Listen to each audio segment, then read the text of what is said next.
The wind, off Lake Michigan, arrived early that December. Not gradually, the way seasons are supposed to shift, but all at once, like a door kicked open. By the time Daniel Hayes finished his last repair of the evening and walked out of the garage bay into the alley behind Clark Street, the temperature had dropped a full 12 degrees since noon. Snow was falling horizontally, lit amber by the sodium lamps overhead, and the sidewalks had gone glassy. He walked with his collar turned up and his hands deep in the pockets of his canvas work jacket. The kind that had never been warm enough for real winter, but that he wore anyway because it was the jacket he had. He was thinking about the next morning, about whether Ethan's snow boots still fit, about the permission slip that needed signing, about whether there was enough milk for breakfast, the ordinary architecture of a single father's evening mind. He heard them before he saw them. 3 male voices. Too loud for the hour, with the specific loose quality of men who have been drinking and are no longer particularly interested in how they sound. He turned the corner onto Clark and stopped.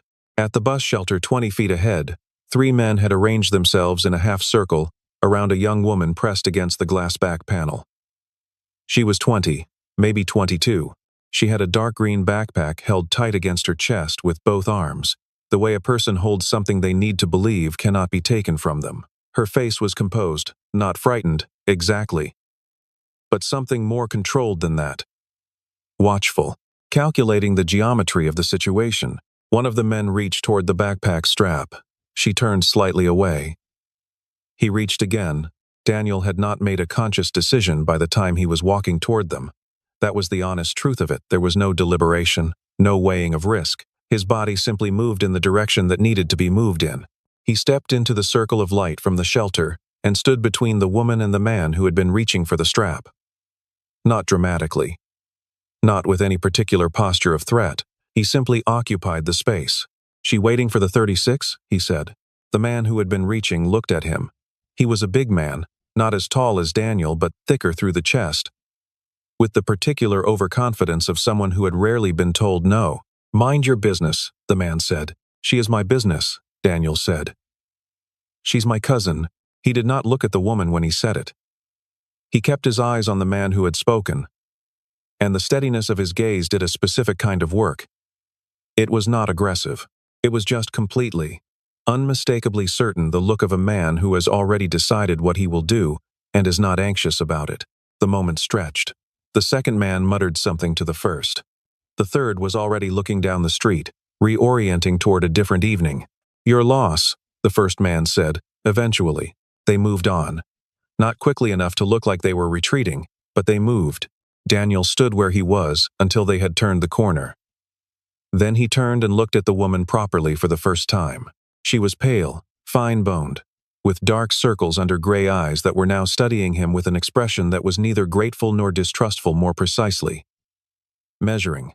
Her clothes were good quality but deliberately nondescript. A dark wool coat that was slightly too large. Boots that had real mileage on them. The backpack, now he looked at it, was almost aggressively plain. A person who owned things but had chosen not to look like someone who owned things. "Are you all right?" he asked. "Yes. A beat. Thank you. Bus should be 7 minutes, he said. He looked up at the digital board inside the shelter. 6, she nodded. He stepped back, meaning to continue on his way. "You made that up," she said. "The cousin thing." "Yes, you could have just stood there." That would have worked too. He considered so, maybe. Seemed easier to give them an exit. She looked at him with that measuring quality again. Why? He thought about it honestly. Because if they don't have an exit, sometimes they decide the situation needs escalating. And there's a 7-year-old at home who needs his father's face intact. Something shifted in her expression, not quite a smile, but a softening. Smart. He had already started walking when she called after him. "You left your jacket." He turned. She was holding out the canvas work jacket that had, without him quite noticing, ended up around her shoulders. He had not removed it consciously, had not felt the cold in the moment, and now he looked at it as if at an object he did not entirely recognize. "Keep it," he said. "It's not very warm anyway. That's not a reason to keep it." "Call it a loan," he said, because something in her expression suggested she would not accept a gift. "You can return it to Hayes Auto on Fullerton. I'm there every day." She looked at the name embroidered on the breast pocket of the jacket. Hayes. Then she looked at him. He walked on. He did not look back. The bus, he noticed from half a block away, arrived exactly 6 minutes later. Daniel Hayes was 36 years old, and he had, over the preceding 4 years, developed a very specific relationship with order. The garage occupied the ground floor of a narrow building on Fullerton, sandwiched between a dry cleaner and a Thai restaurant, whose exhaust fans sent the smell of lemongrass through the rear wall on busy nights. It was not a big operation, 4 bays, one full-time mechanic besides himself, a part-timer on Saturdays. The name on the sign was his father's name first, and then his. He had taken it over 7 years ago, and had, in the way of people who find their work genuinely interesting, made it considerably better than he found it. He was good with engines the way some people are good with language intuitively, in a way that preceded the formal understanding. He could hear a fault in a timing chain before the diagnostic equipment confirmed it. He trusted this. He did not trust most other things the same way. His son, Ethan, was 7, and looked precisely like photographs of Daniel at the same age that still lived in a box in the back of the closet. Dark-haired, solemn when thinking, suddenly and completely radiant when something genuinely pleased him. Ethan attended Prescott Elementary, ate an unreasonable amount of peanut butter, and had recently become interested in bridges, not in a casual way, but in the way children sometimes become interested in things, with an intensity that crowds out most other topics of conversation. Daniel's wife, Carol, had died in a highway accident when Ethan was 3. A semi-drifting lanes in freezing rain on I-90. A Tuesday afternoon in February, nothing dramatic in any of the ways that the word dramatic usually implies, just the ordinary catastrophic randomness of a world indifferent to the plans of the people moving through it. Daniel had not, in the 4 years since, described himself as grieving, because the word felt too theatrical for what the experience actually was. What it actually was: a restructuring, a rebuilding of every assumption about what the next 20 years would look like. He did this quietly, methodically, without complaint, because there was a child who needed a functional parent and who had not asked for any of this either. He had, in the process of this restructuring, become somewhat spare with himself. He slept enough. He ate reasonably. He maintained friendships at a careful distance, present enough to sustain them, closed enough that they required nothing he was not sure he could consistently provide. He had, on 2 occasions in the last 4 years, allowed something that could generously be described as dating to occur. And both times had ended the thing before it became a thing, without particular drama, because it had felt not dishonest, exactly, but like an expenditure of something he was not yet certain he could afford. He was not unhappy. That was the precise truth of it. He was functional, purposeful, and very careful about the square footage of his emotional life. He ran the garage the way he managed most things, with a preference for problems that had identifiable sources and tractable solutions. An engine that misfired could be diagnosed. A failing bearing announced itself through sound and vibration. He had learned to listen to the language of machines, which was honest in a way he respected. A machine did not pretend to be fine when it was not. It communicated its distress through symptoms, and the symptoms led, if you were patient and methodical, to the root cause. People were more complicated. He had always known this, but grief had made it concrete in a way that experience alone had not. He understood now, with the specificity that only loss delivers, that people could appear to be fine, could appear to be operating within normal parameters, and be failing internally in ways that were not audible, not visible, not accessible to any ordinary diagnostic. Carol had been fine on the Tuesday morning she drove to work. He had kissed her at the door and made a small complaint about the weather and said he would pick up groceries on the way home, and she had been fine. And then she had not been, and the gap between those 2 states had contained no warning, no symptom, nothing to hear. He had rebuilt himself around the absence of that certainty. Had chosen, not consciously at first but then with increasing deliberateness, to invest in things that could not be taken suddenly, in the work, which was dependable because it was physical, in Ethan, whose needs were concrete and whose development he could observe directly. In the ordered rhythm of the life he had constructed, the early mornings, the predictable structure of the days, the small reliable pleasures of a cup of coffee made well, and a job completed correctly. This was not grief, exactly. It was caution. The distinction mattered to him. The canvas work jacket hung on the hook by the garage office door for 6 days before it was not there anymore. She appeared on a Tuesday, shortly after 9 in the morning. Daniel noticed her because the garage had a window that faced the sidewalk, and she was standing at the edge of it, not in front of it, not peering in, but at the periphery, in the approximate location where someone would stand if they were watching the work being done without quite intending to be seen watching. She had the green backpack. She was wearing the canvas jacket over her coat, which made him feel obscurely responsible for the fact that she was cold. He went to the door. "You found it," he said. She looked at him steadily. "I wanted to return it. You could have mailed it.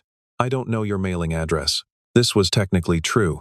He stepped back from the doorway. It was a gesture, not quite an invitation, more a removal of the obstacle. She came in. Her name was Lena. She offered this without a last name, and he did not ask for one.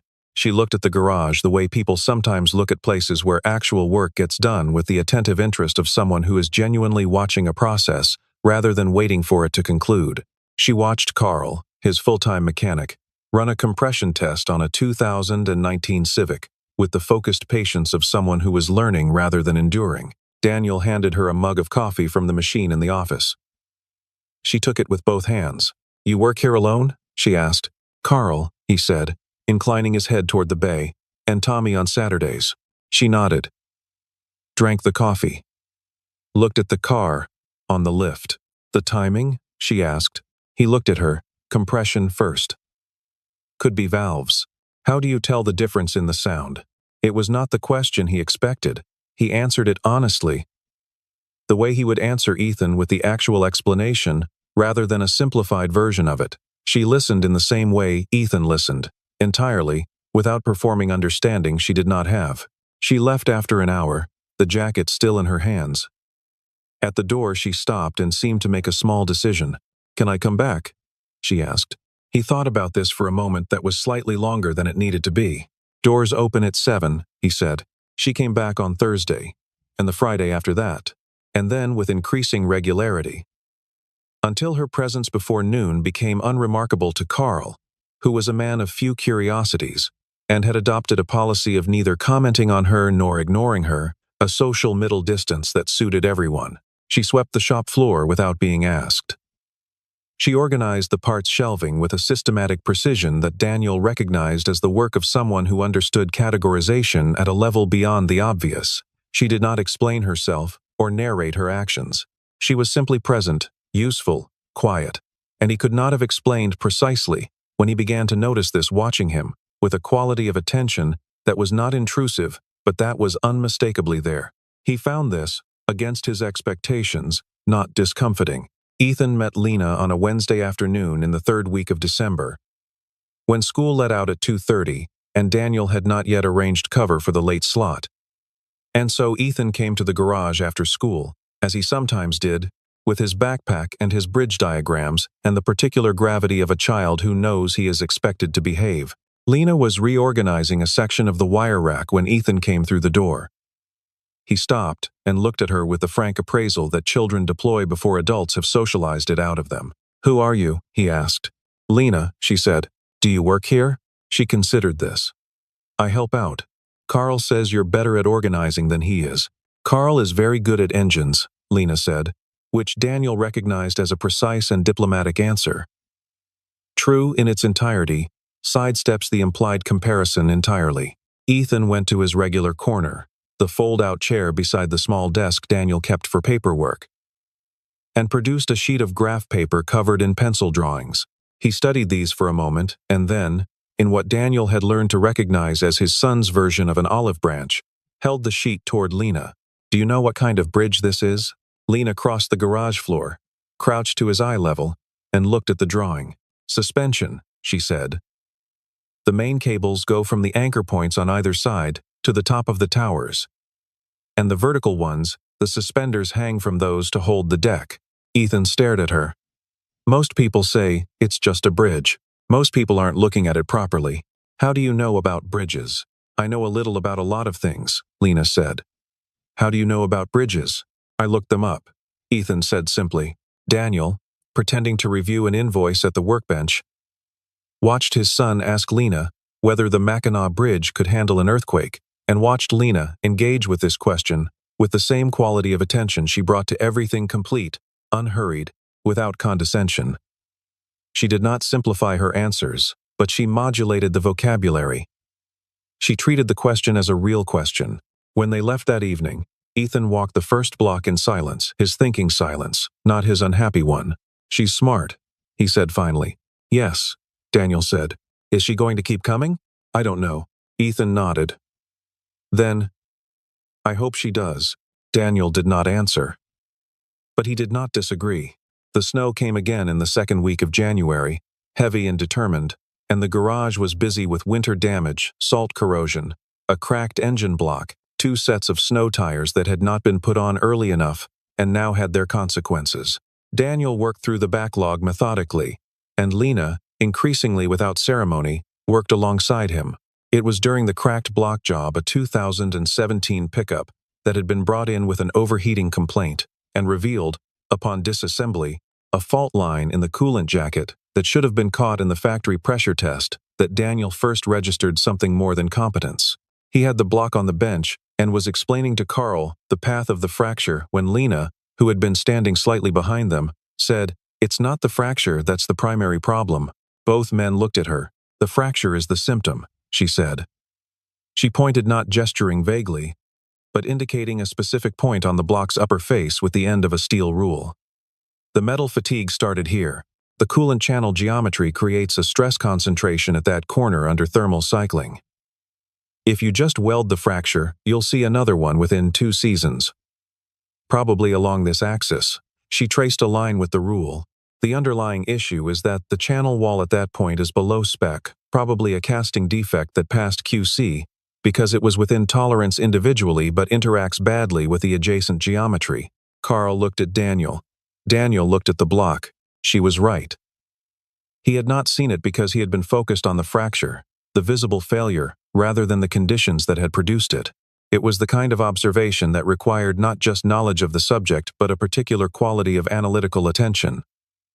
The ability to hold multiple variables simultaneously and trace their interactions. "Where did you learn engineering?" he asked. He kept his voice level. It was a simple question. She was quiet for a moment, the specific quality of quiet that is not evasion but decision-making. "I picked things up," she said. He let it sit. She let it sit. Carl, with his fine social instincts, picked up a wrench and went back to work. But the question changed something between them, established the fact of the question, the fact that it was valid, and the fact that it had not yet been answered. Daniel did not push. He had learned, through the long patient education of rebuilding a life, that some things have to be arrived at in their own time. He noted, without drawing conclusions, the following. She had no phone he had ever seen her use. She had no car. She paid for her coffee and the occasional lunch from a wallet that contained cash only and no visible cards. She knew the content of 3 distinct technical manuals that lived on the shelf in the garage office, and she had read them thoroughly enough to cross-reference between them. She was not, by any obvious evidence, homeless. Her clothes were clean. Her coat was good. But she had arranged her life to leave no paper. Someone who had made, consciously and deliberately, the decision to be traceable by no one. He recognized the impulse. He had done a version of it himself, not geographically, but emotionally. The impulse to reduce your footprint. To need less so that losing things hurt less. He did not know what she was reducing her footprint from. He found himself, on a Thursday evening in January, genuinely uncertain whether he wanted to know. The man came on a Friday morning in late January. And he was so precisely what certain men in a certain type of profession look like, that Daniel recognized the category before he could have articulated why. Mid-50s, a coat that fit exceptionally well, the controlled patience of a man who was accustomed to waiting for other people to realize they had no choice. He came through the garage door at 10 in the morning and asked for Lena. Daniel was under a Toyota Camry and heard the exchange between Carl and the man from below. "No one by that name here," Carl said. "I think there is," the man said, pleasantly. Daniel rolled out from under the car and stood. He looked at the man. The man looked at him. "Mr. Hayes?" the man said. Yes, my name is Whitmore. Richard Whitmore. I'm looking for my daughter. He paused. Her name is actually Helena Whitmore. The silence that followed was long enough to be significant. From the office doorway she had been cataloging parts invoices, Lena appeared. She stood in the doorframe with a stillness that was not peace but the muscular holding together of a person who has been preparing for a specific thing for a long time. Dad, she said. Her voice was even. Richard Whitmore looked at his daughter for a long moment.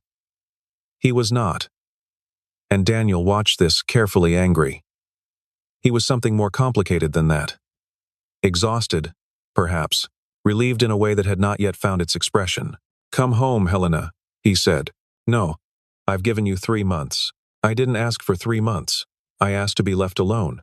They looked at each other across the garage floor with the specific weight of people who have had this conversation before, in different rooms, with different words, reaching the same stalemate. There was love in it. Entangled, pressured, difficult love, but present. Richard Whitmore turned to Daniel. I want to thank you, he said, for providing a place. She doesn't need you to thank him, Lena said, with a precision that closed the sentence. After another exchange of looks, her father produced a card from his breast pocket, set it on the workbench, and walked back out into the cold without further argument. A man who understood leverage and knew when he had none. Daniel looked at the card. The embossed logo read Whitmore Systems. Below it, Richard A. Whitmore, Chairman. He put the card face down on the bench and went back to work on the Camry. He did not speak until Lena had returned to the invoices. Then he said quietly, Whitmore Systems. That's the infrastructure company. The Chicago headquarters. Yes, she said. You're the daughter. I'm the heir, she said. Which is different. A beat.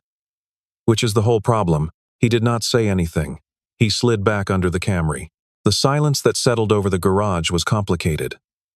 Something had entered the space that had not been there before.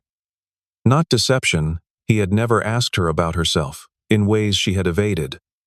But a context, a scale, the knowledge that her life, its defaults and expectations, and the gravitational pull that had sent her to a bus stop on Clark Street with a backpack and a deliberately untraceable wallet was a life that existed several orders of magnitude removed from his. He told himself, as he worked, that this changed nothing.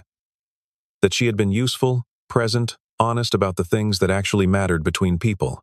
That she had not pretended to be something she was not, she had simply not described something she was. He told himself this for 4 days. Then, on a Tuesday morning, he told her she probably should not come back. He said it without cruelty and without particular explanation.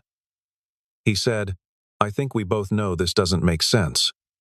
You have people looking for you. You have a life. She looked at him for a long moment. Then she picked up her backpack and left. The garage felt, by 2 in the afternoon, significantly larger than its actual square footage. February came with the brutal arithmetic of midwinter. Short days, extended cold, the specific grinding fatigue of a season that shows no signs of concluding. Daniel worked.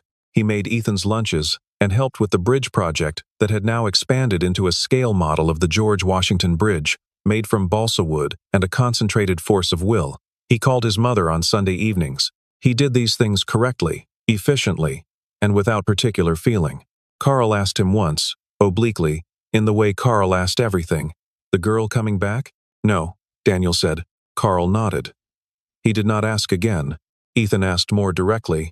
He asked on a Wednesday when Daniel was making pasta, and Ethan was at the kitchen table with the bridge model. And he asked it the way children ask things, without preamble, without softening, without any of the social scaffolding that adults build around hard questions. Why isn't Lena coming anymore? She had to go back to her life. What does that mean? Daniel turned from the stove. He looked at his son, who was looking at him with an expectation of honesty that 7-year-olds have and most adults lose. It means her life and our life are very different, he said. So, he had no immediate answer for this. She was good at being here, Ethan said, with the simple accuracy of a child stating a fact. Yes, Daniel said. That should be enough. He turned back to the stove. His son's logic, stated simply, was extremely hard to argue with. It was not naive. It was, in fact, rather precisely right about the thing he had been refusing to look at directly. That he had sent her away not because her presence was inappropriate, but because it was too appropriate, because it fit too well, because the garage had felt different with her in it, and he had responded to this feeling the way he responded to all feelings he could not afford to be wrong about by removing the source. He had been protecting himself. He could admit this, at least internally. While stirring pasta, he was not certain he had been wrong to. He was also not certain he had been right. What he was certain of was this. The week after she left, he had reorganized the wire rack.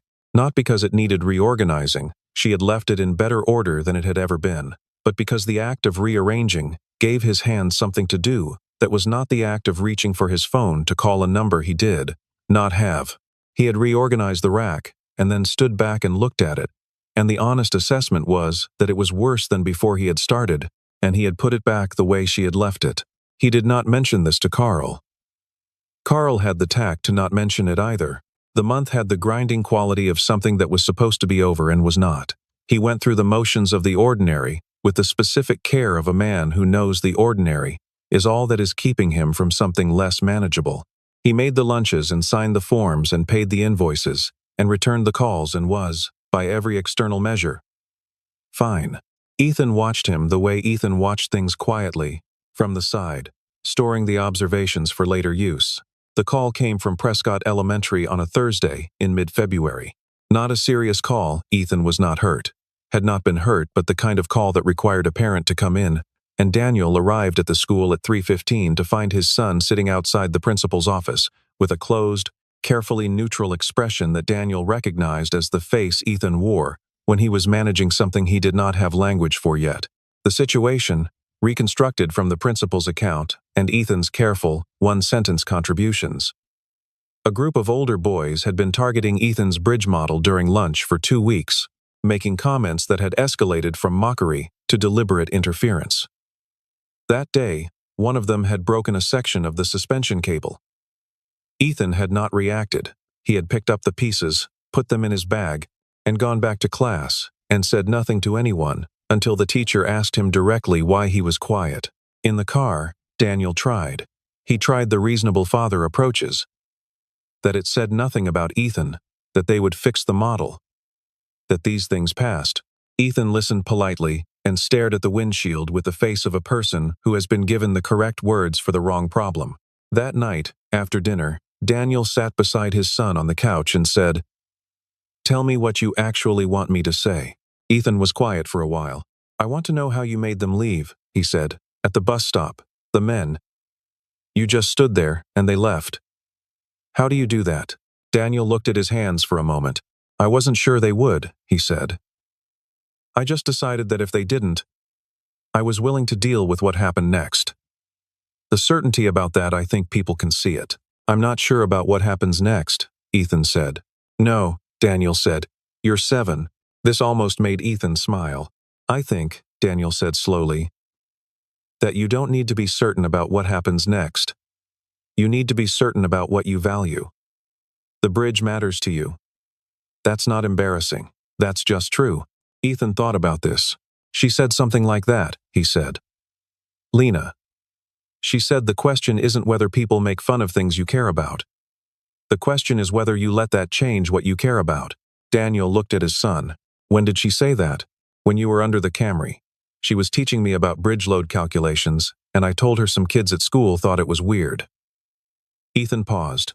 "She said kids make fun of things they don't understand, because it's easier than understanding them." A silence settled between them.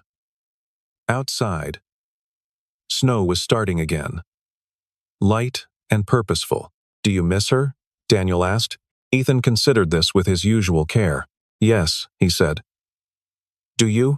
Daniel was quiet for long enough that the answer was implicit. "Dad," Ethan said, with the specific patience of a child who has been watching an adult be unnecessarily complicated about something obvious. "She was good at being here." He found her at a coffee shop on Damon on a Saturday morning in late February. He had not expected to. He had gone there because he went there most Saturdays, because they made good coffee and the corner booth was quiet. And because he was not, he told himself, looking for her. She was in the corner booth. She looked up when he came in, and neither of them performed surprise. She closed the technical journal she had been reading. He caught the title, A Paper on Fatigue Analysis in Cast Metals, and waited. He sat across from her. The waitress brought him coffee without being asked, because he was a regular. He wrapped both hands around the mug. I owe you an explanation, he said. You don't, actually, she said. You don't owe me anything. I sent you away because I was scared, he said. Not of you. Of what it meant that I didn't want you to go. She looked at him steadily. The Whitmore thing, he said. That was a reason I gave myself. A credible reason. But it wasn't the real reason. What was the real reason? He considered how honest to be. And then decided to be entirely honest, because partial honesty was a form of management. And he was tired of managing. My wife died 4 years ago, he said, and I have spent 4 years being very careful about what I let matter to me. Because losing things, I know how that works now. And you were starting to matter to me in a way I hadn't planned for. And my first instinct was to stop it before it became a loss. She was quiet for a long time. I know about that instinct, she said. He looked at her. I left, she said slowly, because I was turning 30 in March. And I had spent 29 years having my life constructed for me by people who loved me and were completely certain they knew what was best for me. My father is a good man. I want you to understand that. He's not a villain. He just has a very specific idea of who I'm supposed to be, and he's never been able to imagine that the person I might choose to be could be different from that, and also good. She looked out the window at the snow. I didn't disappear to hurt him. I disappeared to find out what I was like when nobody was watching, when none of it was attached to the name. And, he said, I'm good with engines, she said. And apparently I know how to sweep a shop floor. He almost smiled. I wasn't deceiving you, she said. I want to be clear about that. I never told you I was nobody. I just stopped being Helena Whitmore for a while, tried being Lena, no last name, and seeing what was left. What was left? She looked at him with the gray eyes that had been measuring him since the bus shelter in December. This, she said, which surprised me. He was quiet for a moment. Then he said, Ethan wants to know if you'll look at the bridge model. He broke a section of the suspension cable. He didn't break it, she said. The kids at school did. He looked at her. He told you? The day it started happening. He asked me what he should do. She paused. I didn't have a perfect answer. But I told him the bridge was worth fixing. Daniel was quiet for a long moment. Come back, he said. If you want. Not because it makes sense. Not because it fits any particular category. Just come back, if you want to. She picked up the technical journal, she thought. She set it down again. I need to call my father first, she said. I need to do that properly. Not disappear again, in a different direction. That's fair, he said. And I want to be useful, she said. Not as a project. Not as I'm not interested in being the rich girl who played at being normal for a season. If I'm there because I'm good at it, and because I want to be. You are good at it, he said. The fatigue analysis on the block was right. Carl checked the wall thickness after you left. I know, she said. Carl texted me. He looked at her. He asked for my number before you sent me away, she said, with a precision that was not quite pointed. He said I was better at the wire rack than anyone who had touched it in 6 years. Spring came late to Chicago that year, arriving in patches a warm afternoon, then cold again, then a genuine warmth that by mid-April had become reliable. The snow retreated to the edges of parking lots, gray and stubborn, and then it was gone. Helena Whitmore called her father on a Sunday in early March, from the coffee shop on Damon where she had been having coffee every Saturday morning anyway, and they talked for an hour and a half. The conversation was difficult and honest, and went the way conversations go when two people who love each other have been avoiding saying the true things. He did not understand, entirely, but he listened, which is different from understanding, and is often more important. She did not go home. She found an apartment on a tree-lined street in Wicker Park, a second-floor walk-up with tall windows and radiator heat that rattled pleasantly at night, and she furnished it with the specific pleasure of someone choosing things for the first time. She chose a good reading chair and a kitchen table and bookshelves that she filled with technical texts and, on the bottom shelf, the small collection of novels that she had been carrying in the green backpack since October.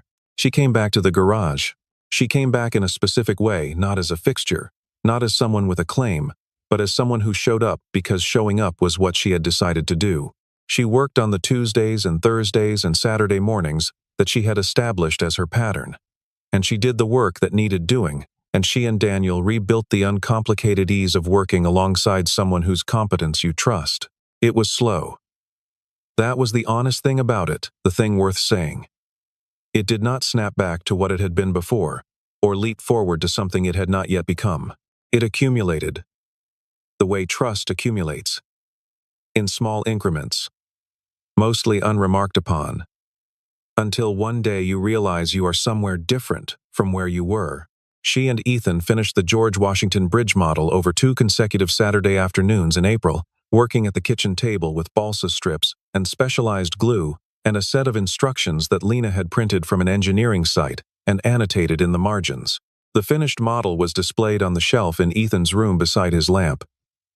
And he told his class about the main cable geometry at show and tell, and 2 kids who had previously been uninterested asked him questions about it afterward. And none of this solved everything, but it was something. In May, Daniel proposed after a long conversation about the business, about the pressure she had been getting from her father, about returning to Whitmore Systems, about what she wanted from the next decade that they look at expanding the garage. The space next door had come available. There was a possibility, with the right approach to the work, of adding a diagnostic side to the operation.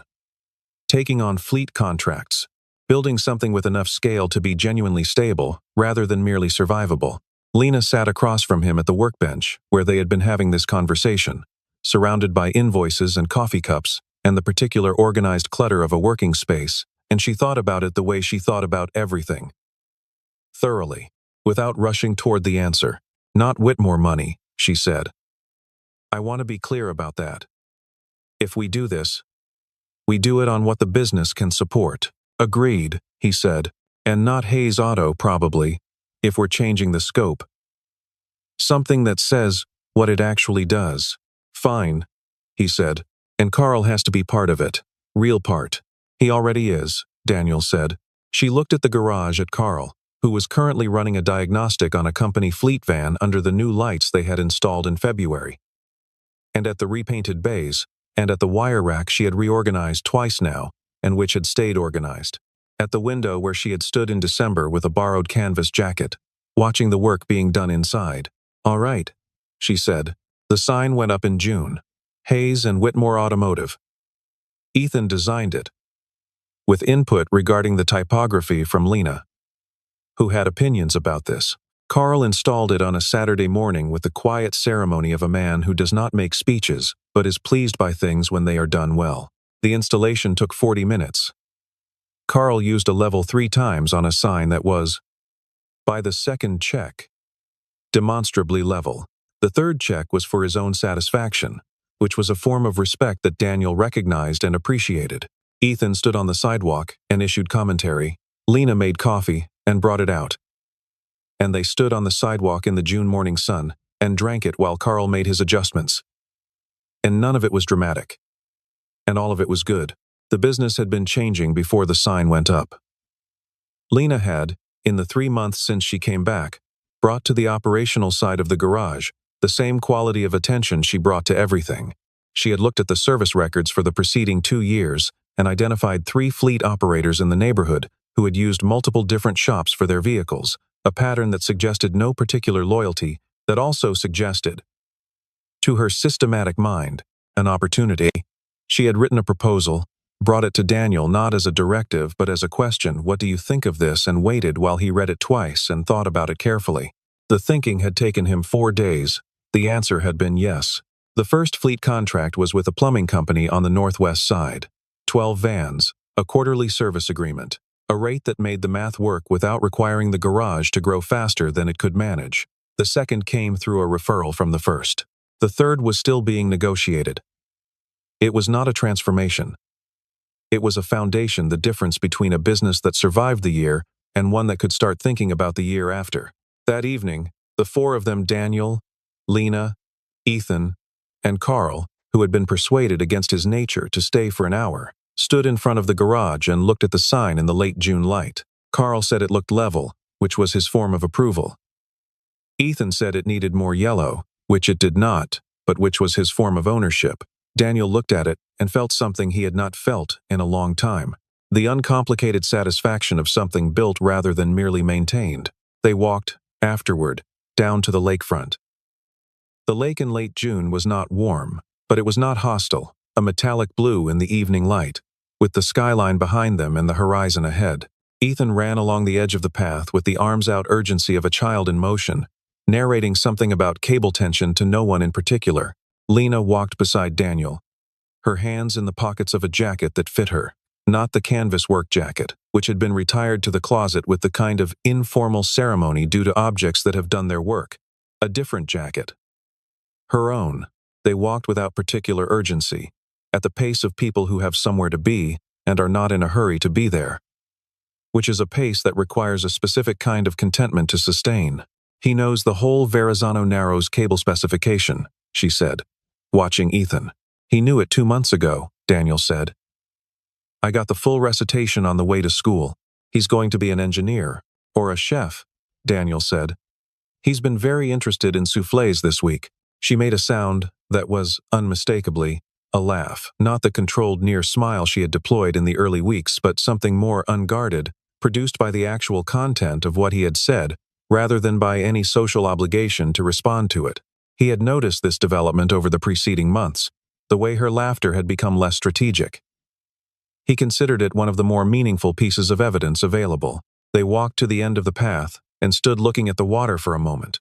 The lake was doing what the lake always did in summer evenings, making Chicago feel briefly like somewhere else, somewhere with a horizon, somewhere not hemmed in by the ordinary grid of a city that had been built on function.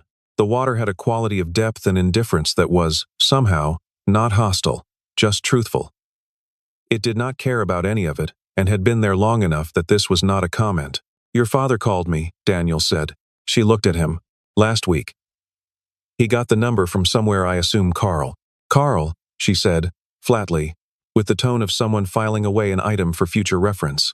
He wanted to tell me he appreciated what I had done for you, Daniel said. Which was awkward, because I don't think I did anything in particular. I just didn't close the door. That was the thing, she said. You'd be surprised how rare it is. He thought about this. He asked if I had intentions, Daniel said. She turned to look at him more fully. There was something in her expression that was not quite alarm, and not quite amusement, the expression of a person recalibrating in real time. I told him I was working on it, Daniel said. A pause. That's a very Daniel answer, she said. It's an honest answer, he said. I am working on it. I'm not good at rushing things I want to get right. She looked at the lake. He looked at the lake. The city was behind them. The water was ahead. And Ethan was somewhere down the path, still narrating to himself about load distributions. I told my father, she said, that the question of intentions was between me and the relevant party, and that he was welcome to have opinions, but should perhaps not act on them without invitation. How did he take that? He said I sounded like myself again, she said, which I think was his way of saying he's getting used to the idea. And are you? He asked. Yourself again? She considered this with the care she brought to real questions. I'm something, she said. I'm not sure it maps exactly onto who I was before, because that person hadn't done any of this. But it feels continuous. Like I know how I got here. That's probably enough, he said. She nodded. Slowly. Ethan came back at full speed and braked against Daniel's hip, his standard method, and looked up at both of them with the uncomplicated satisfaction of a child who is exactly where he wants to be. Can we get hot dogs? He asked. Yes, said Daniel and Lena, at the same time, with the unremarkable synchrony of people who have been around each other long enough. Ethan looked between them with the expression of a child, confirming a hypothesis he has been quietly testing for some time. And then he turned back toward the city at full speed, because the prospect of hot dogs and a recently confirmed hypothesis were both excellent reasons to run. Daniel looked at Lena. Lena looked at Daniel. Neither of them said anything, because nothing needed to be said. And they had both, by this point, learned the value of leaving things that were working alone. He knew it 2 months ago, Daniel said. I got the full recitation on the way to school. He's going to be an engineer. Or a chef, Daniel said. He's been very interested in soufflés this week. She made a sound that was, unmistakably, a laugh. They watched Ethan reach the end of the path and turn back, coming at them full speed now, because he had been running in one direction and now wanted to run in the other, because he was 7, and this was enough reason. The evening settled. The lake did what lakes do, held its color a little past the time when colors should have faded, resistant to the dark. Daniel thought about Carol.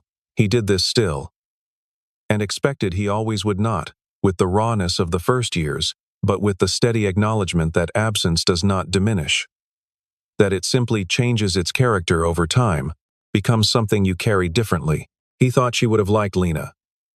The precision of her, and the stubbornness, and the way she engaged with Ethan as a full person who had full thoughts.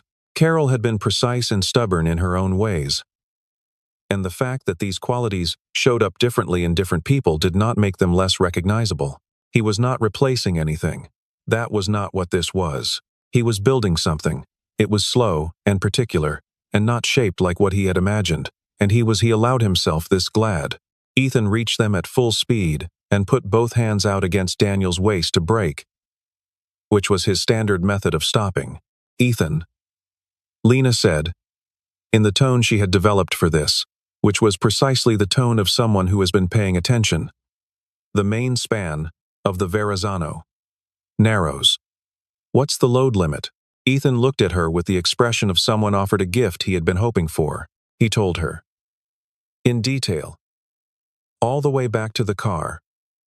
In the blue last light of the evening, with the new sign visible 3 blocks away, he told her everything he knew.